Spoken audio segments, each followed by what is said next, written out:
네, 자 마태복음 16장 저 두 번째 시간을 이제 갖게 됩니다. 자 지난주 3부 예배 때는 말씀드린 것 같네요. 마태복음 16장은 마태복음 전체에서 여러 개의 이제 봉우리들 중에 우뚝 솟은 하나의 봉우리다 이렇게 볼 수 있는데 바로 그게 이제 오늘 본문에 등장하고 있는 자 본문 볼까요? 16절 한번 오늘 본문의 16절 한번 보시죠. 바로 이 신앙 고백 때문입니다. 한번 다 같이 한번 16절 좀 읽겠습니다. 시작. 시몬 베드로가 대답하여 이르되 주는 그리스도시요 살아계신 하나님의 아들이시니이다. 예, 정말 순도 높은 고백이에요. 바로 이 고백으로부터 지금 우리가 암송하고 있는 사도신경이 시작됐다고도 볼 수 있겠고요. 그 우리 교단의 가장 그 유명한 신앙 고백서 중에 하나였던 뭐 도르트 신조나 웨스민스터 신앙 고백들이 전부 다 이 신약 성경 곳곳에 등장하고 있는 바로 예수님이 누구신가, 그것을 흔히 이제 학문으로는 기독론이라고 말합니다. 크리스톨로지, 주님이 어떤 분이시냐, 그리스도론 혹은 기독론이라고 불러요. 그러니까 예수님이 누구신지에 대한 우리 장로교의 신앙 고백인 거예요. 근데 바로 우리 16절에 주는 그리스도시요 살아계신 하나님의 아들이십니다. 이 고백으로부터 이 사도신경이 이제 제작됐다고 말해도 틀리지 않을 정도로 이 고백은 정말로 순도 높은 고백이에요. 게다가 더불어서 오늘은 주님이 이 고백을 들으시고는 정말 마음이 흡족하셨던 것 같아요. 그리고는 주님이 지금까지 거의 아주 구체적으로 자신의 꿈과 비전을 말씀하신 사례는 사실은 많지 않았어요. 저는 굳이 우리 주님을 재평가가 이거는 맞는지 틀린지는 모르겠습니다만 저는 주님을 이상주의자라고 봅니다. 그래서 주님의 말씀이 다소간 늘 좀 추상적일 때가 있어요. 하나님의 나라가 가까이 왔다, 회개하라. 이게 전부 다 추상적인 사실은 신학의 언어들인 거예요. 우리가 알고는 있지만 뭔가 구체적이진 않아요. 그런데 우리 주님께서는 여기보다 더 구체적으로 말씀하신 사례가 없다 싶을 정도로 내가 이 고백 위에 내 교회를 세우시겠다라고 당신의 입술로 분명하게 자신의 꿈을 굉장히 구체적으로 밝혀놓고 계실 상황인 겁니다. 그러니까 이 고백도 순도 높았고 주님이 이 고백을 들으시고는 베드로를 극진히 칭찬을 하시고 그리고 이 반석 위에 내가 내 교회를 세우겠고 음부의 권세가 이기지 못하게 될 것이고 즉 영원하게 될 것이고 내가 천국 열쇠를 이 교회에게 주겠다라고 했던 정말 주님께서 이상주의자셨던 우리 주님께서 이 현실의 자리로 내려오셔서 내가 내 교회를 세우는 것이 내 꿈이야 라고 말씀하셨던 사실상 마태복음을 지나오면서 이렇게 아주 구체적으로 밝힌 사례가 처음이다 싶을 정도의 꿈을 밝혀놓고 계세요. 오늘 말씀의 결론쯤에 가서는 그래서 저는 여러분들에게 다시 한번 우리 종합제일교회가 과연 어떤가, 그죠? 우리는 그저 우리의 인생을 여기에 담아왔기 때문에 우리의 인생과 이렇게 중첩이 된단 말이에요, 교회가. 그래서 사실은 이제 사람의 관점으로 바라보여지기가 쉬운데 우리가 생각하는 것 이상의 꿈이 이 지교회인 우리 종합제일교회에 이제 묻어져 있는 것이고 본질로 들어와져 있는 것이다라는 것에 다시 한번 눈 떠지게 될 때, 야, 우리가 지금 몸담고 있는 이 교회가 정말 너무너무 영광스러운 거구나. 왜 우리의 선배들이 당신들의 목숨을 걸면서까지 당신들의 인생을 여기에 전부 다 갈아 넣으시면서까지 왜 교회를 섬겼는가? 주님의 꿈이기 때문에 라고 하는 답을 내릴 수밖에 없게 된단 말이에요. 그래서 오늘 말씀의 결론쯤으로 가면서 아마 그 자리까지 가게 되어지시는 은혜가 있기를 바랍니다. 자, 그런데 이 베드로의 신앙 고백과 내가 내 교회를 세우겠다라고 하는 주님의 꿈이 등장하기까지는 사실은 몇 가지 이 정황적인 상황을 좀 살필 필요가 좀 있을 것 같습니다.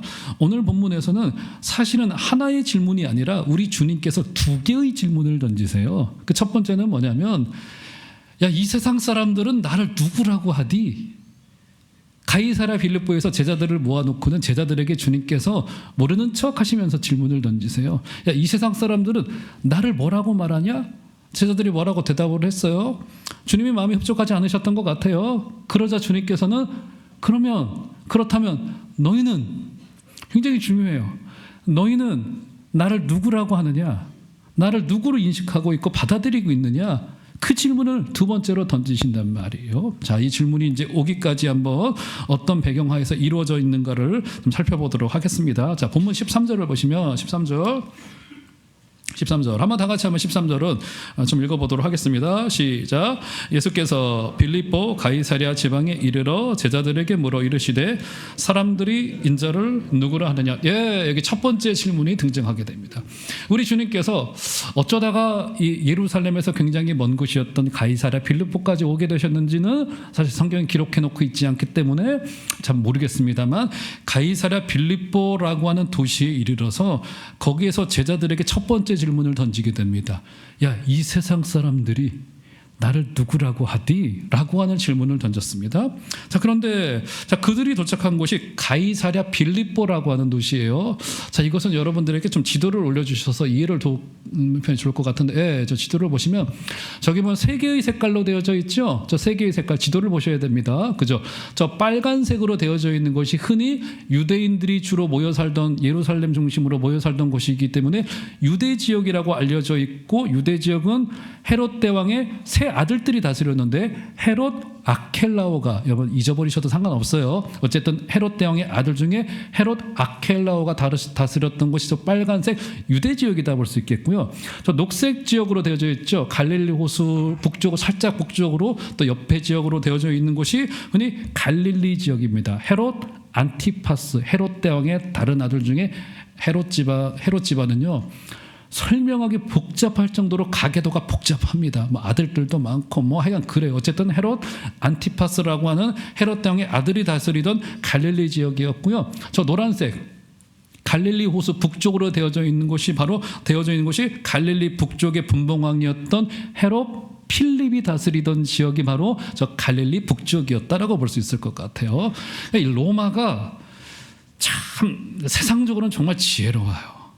그러니까 왕 한 사람을, 대리자 한 사람을, 총리 한 사람을 세워서 이스라엘을 다스리도록 한 게 아니라 나라를 세 등분해가지고 서로 견제하고 서로 권력을 나누어져가지고 누구에게 권력이 집중되지 않도록 만들었던 것 같아요. 그래서 성경에서는 이들 모두를 뭐라고 부릅니까? 헤롯 안티파스, 아켈라오, 헤롯 필립을 뭐라고 불러요?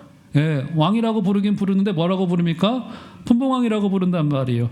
사실상 왕은 아니에요. 로마가 임명하는 거고요. 사실은 모든 권력은 로마에 집중되어져 있는 거예요. 그죠? 그렇기 때문에 헤롯 빌립도 그랬고, 오늘 본문이 등장하고 있는 바로 가이사랴 빌립보가 여러분 눈에 보이시나 모르겠는데, 바로 저기 노란색 위쪽에 가이사랴, 제가 지도를 가져오긴 했는데 파일이 큰 게 아니라 보이시나요? 노란색의 위쪽에 가이사랴 빌립보라고 보이시나요? 저기에 있는 바로 가이사랴 빌립보 저 지역에서 벌어진 사건이 오늘 본문이에요. 그런데 버뜩 드는 생각이, 도시 이름이 굉장히 독특하죠? 뭐라고 말합니까? 빌립보 가이사랴, 혹은 가이사랴 빌립보라고 부른단 말이에요. 그죠? 이 지역을 다스렸던 헤롯 대왕의 아들 이름이 뭐라고요? 헤롯 필립이에요. 헤롯 빌립이에요. 바로 빌립이라는 게 바로 필립입니다. 그죠? 아하, 저 도시를 개발을 해놓고는 헤롯 대왕의 아들이었던 헤롯, 이 빌립 왕이 자신의 이름을 거기에 슬쩍 넣은 거예요. 한마디로 우상현, 이렇게 도시 이름을 넣은 겁니다. 그런데 로마의 눈치가 보여요. 그래가지고 어떻게 한 겁니까? 거기에 가이사랴 빌립보라고 황제의 칭호를 앞에 떡하니 가져다 붙인 거예요. 그러니까 헤롯 대왕의 아들이었던 이 빌립, 이 가문들은 굉장히 이 눈치가 빨라가지고 정치를 잘했던 인물들로, 어떤 의미에서 정치를 잘했던 인물들로 알려져 있단 말이에요. 그러니까 모든 임명권과 모든 권세가 전부 다 로마에 집중되어져 있었기 때문에 계획도시였던 가이사랴 빌립보를 만들고는 거기에 본인의 이름과 더불어서 황제의 칭호를 떡하니 붙여서 이 도시를 전부 다 황제에게 바칩니다. 이런 의미로 만들었던 도시가 바로 이 빌립보 가이사랴라고 하는 지역이었단 말이에요. 게다가 이 필립은 로마 정부의 환심을 사기 위하여서 저 지역에 고고학자들의 발굴에 의하면 두 종류의 신전이 있었다고 알려져 있었어요. 가이사랴 빌립보를 주름잡고 있었던 판이라고 하는 신 이름입니다. 이 종교의 이름이 판 신전이 따로 있었고, 더불어서 훨씬 더 크게 로마 황제를 섬기는, 신으로 섬기는 황제를 위한 신전이 따로 있었던 곳으로 발굴되고 있단 말이에요. 이제 무슨 말이 되는 겁니까? 모든 도시 전체가 전부 다 사실상은 그 지역의 민속 종교를 뛰어넘어서 전부 다 황제에게 집중되고 있었던 거예요. 그러니까 가이사랴 빌립보는 한마디로 황제의 논리, 로마의 논리, 로마의 가치관, 힘의 가치관이 주름잡던 곳, 바로 이곳이 바로 가이사랴 빌립보라고 하는 곳이라고 볼 수 있단 말이에요. 여러분, 성경 속에서 이 도시라고 하는 곳은요, 여러분, 우리는 어떻습니까? 우리는 늘 사실은 도시에 살고 싶어들 합니다. 특별히 서울이라고 하는 도시는 1000만 명이 모여 살고 있는 도시이기 때문에 기회의 땅, 지혜의 땅, 뭔가를 해볼 수 있는 땅으로 알려진 곳이 서울 수도권인 거란 말이에요. 그죠? 그런데 성경 속에서 도시는요, 언제나 부패와 타락의 상징이었었습니다. 우리 주님이 예루살렘에서 잡혀가셨고요. 구약 성경을 보면 에녹의 때나 노아의 때나 바벨탑 사건 때나 소돔과 고모라의 사건 때나 모든 곳에서 알 수 있듯이 도시는 늘 하나님의 뜻을 거부하고, 도시의 특징은 하나님 없음, 그죠? 하나님이 없어도 됨, 우리끼리의 독립, 이런 것을 상징하는 것이 성경 속에서의 도시의 특징인 거란 말이에요. 그죠? 이 가이사랴 빌립보가 바로 그런 도시였다고 볼 수 있을 것 같아요. 우리 주님께서 왜 이스라엘의 저 먼 곳 북쪽에까지 가셨는지는 모르겠습니다만, 황제의 논리가 가득 차 있는 그 도시 한복판에서 우리 주님은 제자들을 향하여서 궁금하셨던 거예요. 야, 세상 사람들은 나를 누구라고 하냐? 나를 뭐라고 인식하고 있는 거야? 그러니까 이 질문은 매우 상징적인 질문이에요. 세상의 질서와 힘이 지배하고 있는 그 한복판에서 우리 주님은 모여있던 그 제자들에게 진짜 질서와 진짜 힘이 어디에 있는가를 묻고 싶으셨던 것 같아요. 그러자 제자들이 대답을 합니다. 14절을 보시면 볼까요? 14절. 이르되 대답을 합니다. 제자들이 더러는 세례 요한, 더러는 엘리야, 어떤 이는 예레미야나 선지자 중에 하나이다. 예수님을 세례 요한, 엘리야 혹은 선지자 중에 하나입니다. 사람들이 그렇게 이해를 하고 있다고 소문이 들려옵디다 주님, 이렇게 대답을 했던 것 같아요. 다시 말해서 예수님을 능력과 기적을 행하는 자로서 그 사람들의 통념 속에는 그게 이해되고 있었던 거예요. 당시 사람들의 정신세계 속에서는 능력이 정의요, 능력이 선이었었어요. 황제의 힘의 논리, 삶의 방식, 그 시대의 요청이 힘이었었어요. 문제를 해결해주고 허기진 배를 채워주고 필요를 충족시켜주는 수단으로서 주님이 존재할 뿐이었던 거예요. 저 예수운동의 리더였던 저 예수라고 하는 자는 힘이 있고 능력이 있고 우리의 군주로 삼기에 적절한 분이야 정도로 사람들이 생각하고 있었다는 거예요. 주님은 황제의 질서로 꽉 들어찬 세상 속에서 정말로 궁금하셨던 것 같아요. 야, 사람들이 우리를 뭐라고 하디? 나를 뭐라고 하는 거야? 기독교를 뭐라고 이해를 하고 있디? 여러분 한번 가셔가지고 이번 한 주간을 살아내는 동안에 주위에 있는 분들에게나 직장에서나 만나는 사람들에게, 야, 너 교회를 어떻게 생각하고 있어? 한번 질문 좀 한번 드려보세요. 아니면 조금 더 적나라하게 답을 듣고 싶으시면, 야, 너 요즘에 그 목사들을 요즘 사람들은 어떻게 생각을 하고 있어? 이렇게 물으면, 목사는 목사야, 이렇게 대답할 겁니다. 아마 이런 대답이 돌아올 거예요. 그죠? 아마 그런 정도의 질문을 던지고 싶으셨던 것 같아요. 더 나아가서 저 교회에 대하여 이 땅은 어떻게 이해하고 있을까? 우리가 믿고 있는 주님에 대하여서 이 세상은 어떤 생각을 가지고 있을까? 주님이 그것이 궁금하셨던 거예요. 사랑하는 종합제일교회 귀한 성도 여러분, 2000년 전에 갈릴리 북쪽에 있는 사람들은 예수님을 능력을 주는 군주로 오해하고 있었습니다. 그런데 세상 사람들이 우리 주님과 교회에 대한 오해를 가지는 것에 대하여서 우리 주님은 흡족하지 않으셨던 것 같아요. 자, 그러자 한번 볼까요? 주님은 세상의 통념에 동의할 수 없어서, 자, 15절 보시면 15절 이르시되 너희는 나를 누구라 하느냐. 정말 의미심장합니다. 주님이 세상 사람들이 누구는 세례 요한, 누구는 엘리야, 누구는 예레미야나 선지자 중에 하나라고 합디다 라고 하자 주님이 거기에 대하여 이런 망고 답하지 않으세요. 그러면서 주님께서 어떤 대답을 하십니까? 그렇다면 너희는, 성도들인 너희는 나를 누구라고 하느냐. 힘과 물질로 상징되는 세상 속에서 우리 성도들은 주님을 뭐라고 하느냐. 주님 그게 궁금하셨. 야, 너희는 누구라? 나를 누구라고 하느냐. 여러분, 주님이 이것을 궁금해하세요. 우리를 향하여서. 여러분들에게 지금 이 시간에도 질문을 드리시는 것 같아요. 제가 여러분들에게 대신하여 질문을 드리겠습니다. 사랑하는 귀한 성도 여러분, 여러분에게 우리 주님은 어떤 분이 되십니까? 세상 사람들은 그 주님을 능력을 주는 자요, 힘의 논리를 지배하는 자요, 군주요, 잘되게 하는 자요, 그런 사람으로 오해하고 있었습니다. 그렇지만 주님은 거기에 흡족하지 않으시고 너희는 나를 누구라고 하느냐, 이 질문을 던지시고 계신 거란 말이에요.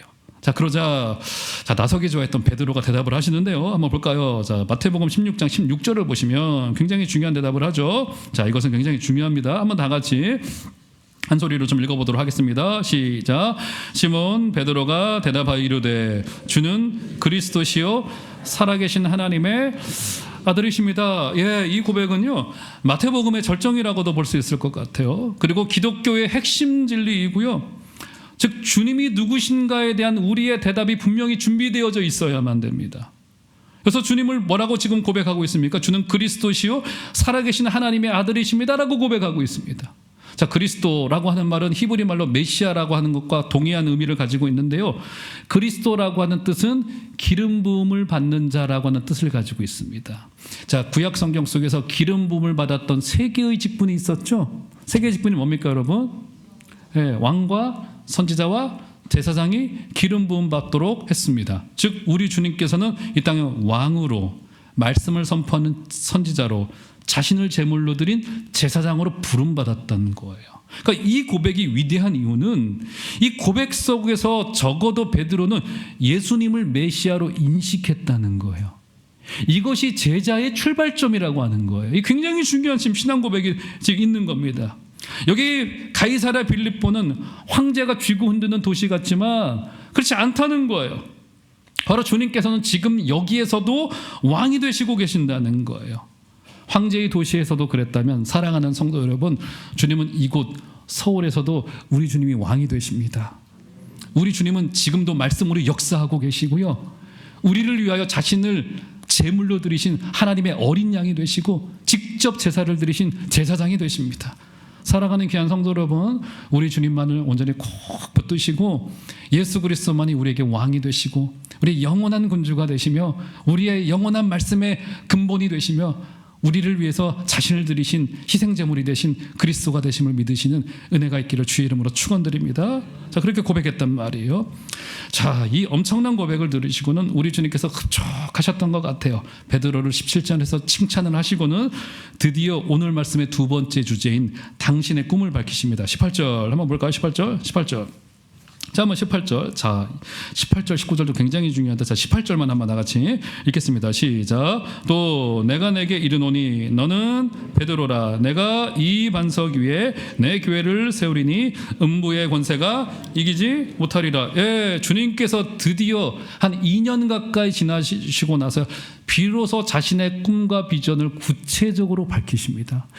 이 정도로 구체적으로 밝히셨던 사례가 있지 않다 싶을 정도로 구체적으로 밝히세요. 그래서 주님께서는 바로 이 반석 위에, 이 반석은 베드로의 그 신앙 고백 위에입니다. 그 신앙 고백 위에 무엇을 세우시겠다고요? 교회를 세우시겠다. 교회가 주님의 꿈이에요. 주님의 비전과 꿈이 교회였던 거예요. 사회개혁도 아니고요, 성공도 아니었었어요. 제가 모르긴 몰라도 우리 교회도 수많은 믿음의 선배들이 자신의 인생을 여기에 갈아 넣으셨을 거예요. 다음 주에도 은퇴 예배가 있는데 자신의 인생을 희생하여서 이 교회를 섬겼던 거예요. 사랑하는 성도 여러분, 정말 우리가 주님의 마음과 같기를 원하는데 교회가 우리의 기준이시기를 주의 이름으로 축원드립니다. 과거 우리의 선배들이 왜 교회를 위하여서 그렇게 희생하고 이렇게 헌신하였을까요? 왜요? 교회를 사랑했기 때문에요? 아니에요. 우리 열정이 있기 때문에요? 우리가 교회를 사랑하기 때문에 교회를 섬기면, 열정이 있기 때문에 교회를 섬기면, 사랑하는 성도 여러분, 실수하기 쉬워요.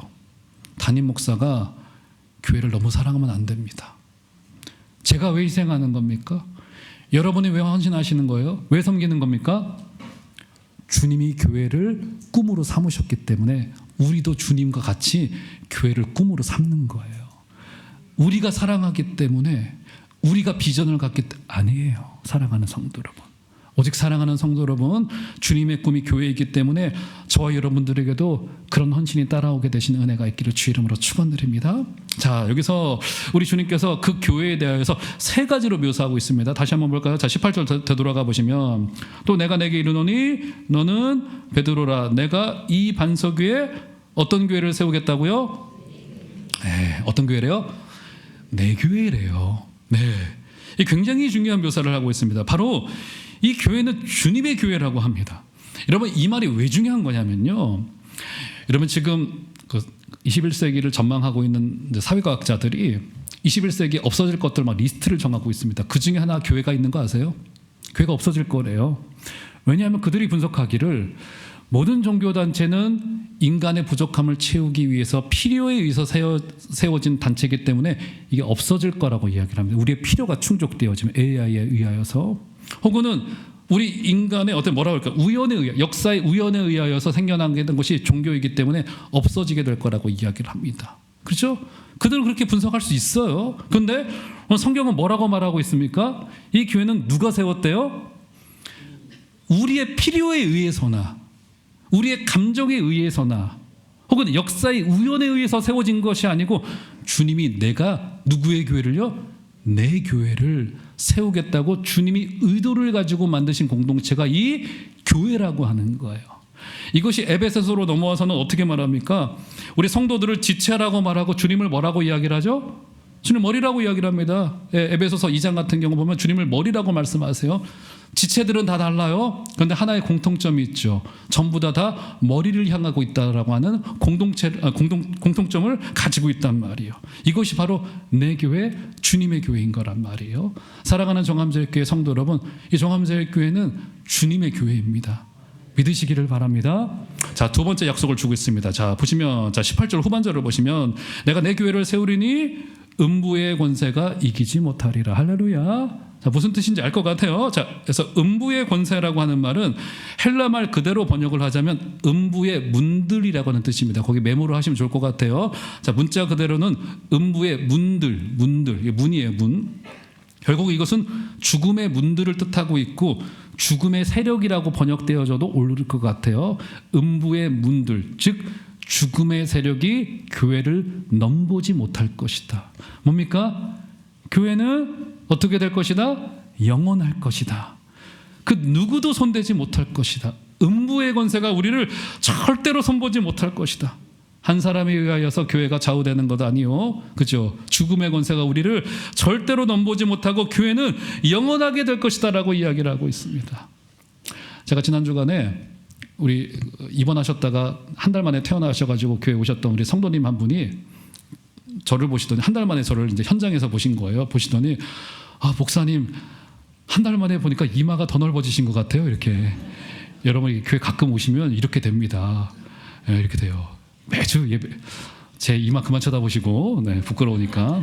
네, 매주 하나님 앞에 주님 오시는 그날까지 우리 주일 예배는 멈추지 않을 거예요. 그죠?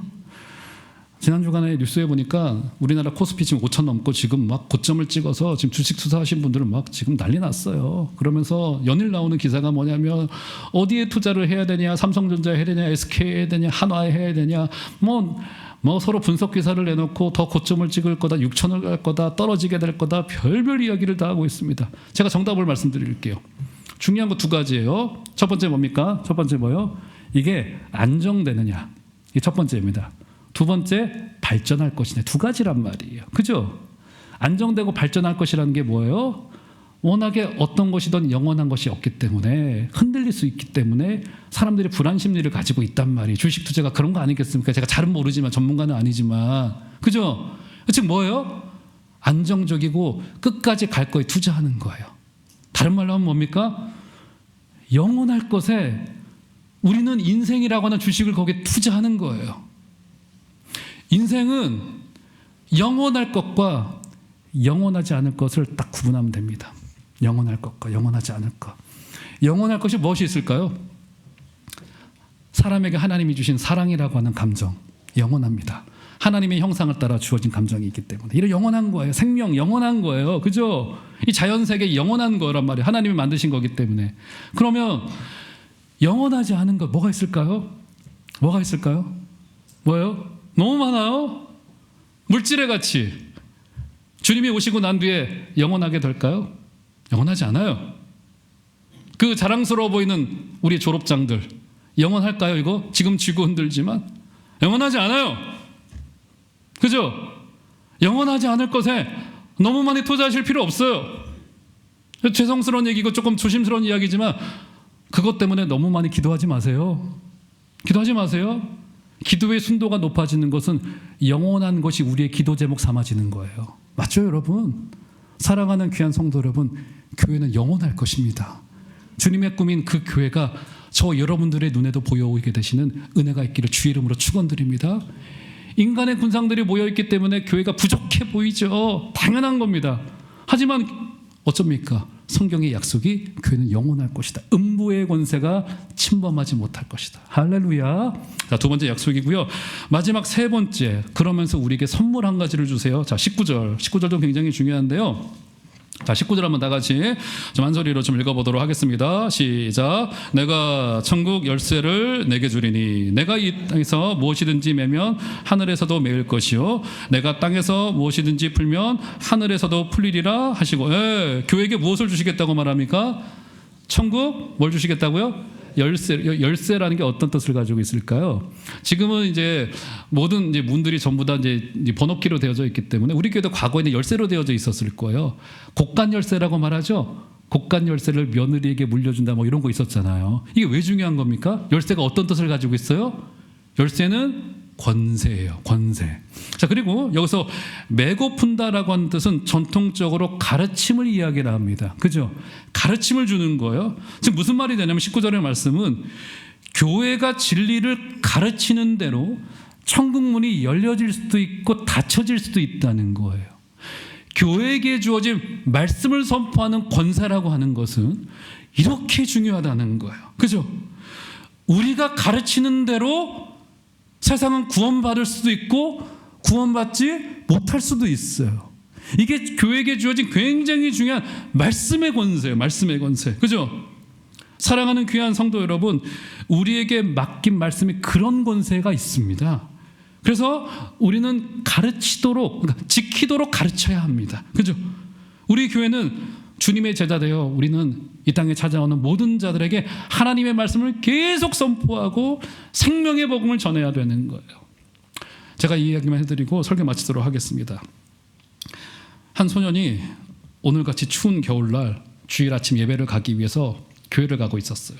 막 눈보라가 주일 아침인데 막 엄청나게 치고 있는 거예요. 앞이 보이지 않을 정도로 눈보라가 막 치고 있는 거예요. 100여 년 전이기 때문에 걸어가고 있었습니다. 도저히 자기가 섬기고 있는 교회까지 그 청년이 갈 수가 없는 거예요. 길을 가다 보니까 조그만 예배당 하나가 보이는 거예요. 한 감리교회였었습니다. 오늘은 내가 섬기는 교회 못 가겠다 해서 그 교회에 들어갔어요. 들어갔더니 한 15명, 20명 모여 있어요. 조그만 공동체가 하나가 되어서 감리교회를 섬기고 있단 말이에요. 설교자를 봤더니만 제대로 된 설교자가 없는지 얼굴은 시커멓고 깡마른 사람들이 예배당에 올라와서 강단에 올라와서 말씀을 전하고 있는데 그 소년의 기록에 의하면 그 사람이 구두수성공이나 혹은 재단사 정도가 될까 싶을 정도로 너무나도 허름해 보이는 얼굴을 가지고 있단 말이에요. 그 사람이 마침 그날 이사야서 45장 22절의 말씀을 기초로 하여서 설교의 제목이 땅끝의 백성들아 나를 앙망하라 라고 하는 설교 제목으로 설교를 전하고 있더라고 하는 겁니다. 근데 이 사람이 잘 못 배웠는지 발음도 어눌하고 설교도 매우 단순한 설교였다고 합니다. 사랑하는 성도 여러분, 지금 오직 예수님만 바라보고 예수님만 앙망하십시오. 지금 십자가 위에 달리신 예수님만을 바라보십시오. 주님만을 바라보십시오. 그분은 부활하셨고 죽음을 이기셨습니다. 지금 그분을 받아들이십시오 라고 하는 굉장히 단순한 설교였대요. 근데 15명 정도밖에 안 모여 있으니까 갑자기 새로운 청년 하나가, 어린 청년, 청소년 하나가 들어와서 앉아 있으니까 설교자가 갑자기 그를 바라보더니 이렇게 말했다고 합니다. 소년이여, 내가 지금 보니 당신의 얼굴이 굉장히 비참해 보이는군요. 만약 당신이 오늘 이사야서의 이 구절의 말씀을 받들지 않는다면 당신은 이후로도 비참하게 될 것입니다. 그러나 당신이 지금 바로 이 순간에 이 말씀을 받아들인다면 당신은 구원받을 것입니다. 이 말이 비수가 되어져서 소년의 가슴에 떨어져요. 이 순간 소년은 교회는 출석하고 있었으나, 청년 출석하고 있었으나 십자가에 달린 주님을 처음으로 만나게 됩니다. 나중에 이 소년의 기록에 하면 그가 바로 그 순간에 회심했다고 기록을 해놓고 있어요. 이 소년은 후에 커서 영국의 가장 위대한 설교자 중에 한 명이었던 찰스 스펄전이 됩니다. 이게 스펄전의 회심의 이야기예요. 눈보라치는 어느 날, 정말 허름하고 말도 어눌한 그 설교단 밑에 앉아서 말씀을 듣다가 이사야서 45장 22절에 오직 주님만을 바라보라, 십자가만을 바라보라라고는 단순한 그 한마디로 그의 마음이 동했던 거예요. 사랑하는 성도 여러분, 이 예배의 자리는요, 좋은 강연을 듣는 자리 아닙니다. 잘돼 보자고 새마을운동하는 자리도 아니에요. 내 죄를 위하여 피 흘려 죽으신 예수님의 영광을 만나는 자리여야만 됩니다. 그래서 예배자는 축복의 사람이 되어지는 거예요. 매주일 예배 때마다 살아계신 주님을 만나주시고 정말 천국 열쇠를 이 교회에게 맡겨주신 대로 우리 종암제일교회 주님 오시는 그날까지 하나님의 말씀의 권세를 이 땅에 선포하고 죽은 자들을 돌아오게 만들고 여러분들도 날마다 주님을 만나게 되어지시는 복되고 놀라운 기적이 저 여러분들에게 있게 되기를 주의 이름으로 축원드립니다.